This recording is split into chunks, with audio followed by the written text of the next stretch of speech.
انسان کو حیوان بنا دیا جائے. ایک کتے کو شہوت ہے جو کتیا مل جائے، چاہے اس کی ماں ہو چاہے اس کی بیٹی ہو، اس سے اس کو استفادہ کر لے گا. یہ انسانوں نے کیا قدریں لگا رکھی ہے؟ ماں، بیٹی، بہن، بیوی، کیا فرق ہے؟ عورت ہے وہ بھی عورت ہے، یہ بھی عورت ہے. اور خاندانی نظام کی جڑیں کھود ڈالی جائیں، گویا کہ انسان حیوان بن جائے. اور یہ نوٹ کر لیجئے پلیز کہ یہود کی جو ایک جو کتاب ہے تورات، ایک ہے تالمود. تالمود ان کی فقہ کی کتاب ہے. تالمود کی تعلیم یہ ہے کہ یہ باقی جتنے انسان ہیں، اصل انسان تو صرف ہم یہودی ہیں، یہ باقی جتنے انسان ہیں گوئمز، اور ان کے لیے دوسرا لفظ ہے جینٹائلز، یہ اصل میں انسان نما حیوان ہے. انسان نما حیوان. اور جبکہ انسان کا حق ہے حیوان کو استعمال کرنا، ایکسپلائٹ کرنا. گھوڑے کو ٹانگے میں بگھی میں باندھتے کہ نہیں، اور بیل کو آپ اپنے ہل میں جوتتے ہیں. اسی طرح ہمارا حق ہے تمام انسانوں کو ان کا خون چوسنا، انہیں ایکسپلائٹ کرنا، انہیں استعمال کرنا. اور اس کے لیے بہترین طریقہ یہ ہے کہ انہیں واقعتاً حیوان بنا دیا جائے، انسانی اقدار ان سے چھین لی جائے. حیوان بنیں گے تو پھر کام کریں گے ہماری مرضی کے مطابق. یہ انتقام یہ لوگ یورپ سے اور امریکہ سے، عیسائیوں سے بھرپور طریقے پر لے چکے ہیں.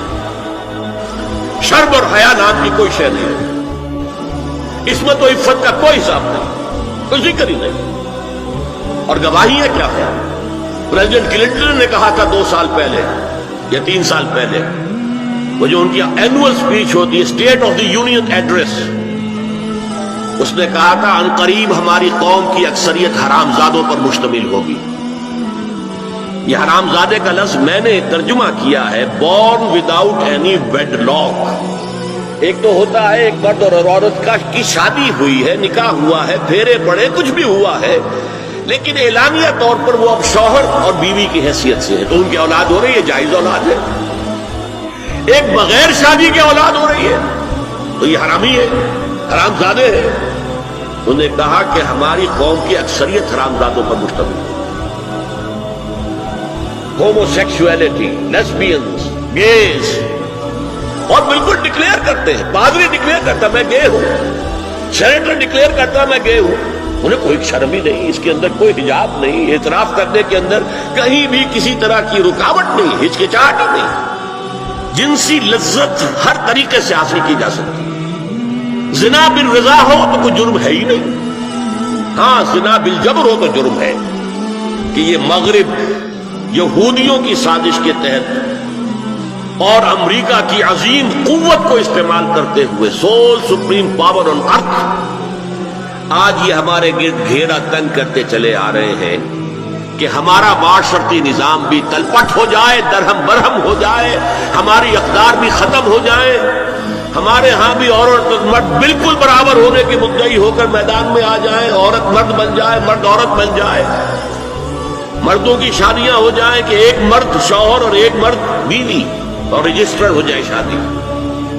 لیسبینز کی شادیاں ہو جائیں کہ ایک عورت شوہر ایک عورت بیوی اور رجسٹر ہو جائے شادی. یہ سارا کام ناقل ارض ننقصھا من اطرافھا، اس کی مثال کیا ہے کہ پہلے اس پروگرام کے تحت 1994 میں کانفرنس ہوئی قاہرہ میں، عرب ورلڈ کا وہ مرکز ہے.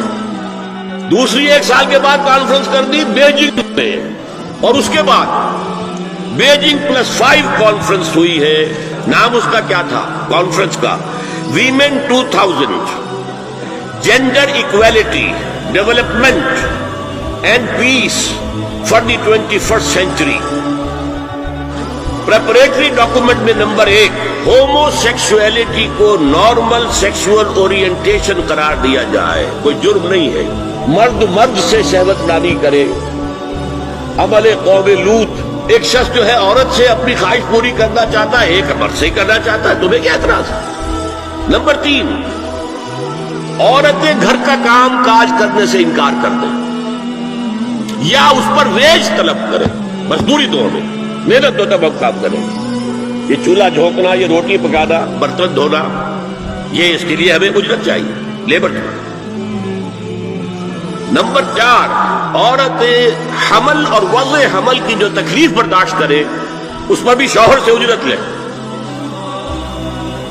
نمبر 5، اگر کسی وقت کسی عورت کی طبیعت آمادہ نہ ہو ہم بستری کے لیے اور شوہر مجبور کرے تو اسے میریٹل ریپ قرار دیا جائے، یہ زنا بالجبر ہوگا جس کی سزا دی گئی، شوہر اور بیوی کا معاملہ ہے۔ نمبر 6، پروسٹیٹیوشن کو ایک باعزت پیشہ مانا جائے اور ان کو پروسٹیٹیوٹس نہ کہا جائے بلکہ سیکس ورکرز، سیکشول ورکرز۔ 7، وراثت اور طلاق میں بالکل برابری، کوئی فرق نہیں۔ اب یہ خاص چیز تو معلوم ہوتا ہے کہ اسلام ہی کو ہدف بنا کر انہوں نے ایجنڈے میں شامل کیا۔ اگر شوہر اور بیوی کے درمیان اعتماد نہ ہو، شوہر کو یہ یقین نہ ہو کہ میں جب باہر جاتا ہوں میری بیوی کیا کرتی ہے، اور بیویوں کو یہ یقین نہ ہو کہ میرا شوہر جب باہر جاتا ہے تو کیا کرتا ہے، اگر بد اعتمادی ہو جائے، اگر شوہر کی نگاہ میں کوئی اور عورت جو ہے وہ آ گئی ہے، کھب گئی ہے، اب اس کی توجہ اپنی بیوی پر سے ہٹ جائے، اسے خواب میں وہی آئے گا، یہ بانڈ آف لو کمزور ہو گیا۔ اگر باپ کو یہ یقین نہ ہو کہ یہ اولاد میری ہی ہے تو وہ خاندان کا ادارہ دراڑیں پڑ گئی۔ لہذا اس خاندان کے ادارے کو مضبوط رکھنے کے لیے سب سے اہم کام کیا ہے کہ جتنی بھی سیکشول اٹریکشن ہے یہ دو صنفوں میں، مرد اور عورت، یہ سینٹرڈ رہے، مرکوز رہے شوہر اور بیوی کے درمیان، انتشار نہ ہو، نگاہ ادھر سے ادھر نہ جائے، بلکہ ان کی پوری توجہ، آپس میں اعتماد ہو، آپس میں محبت۔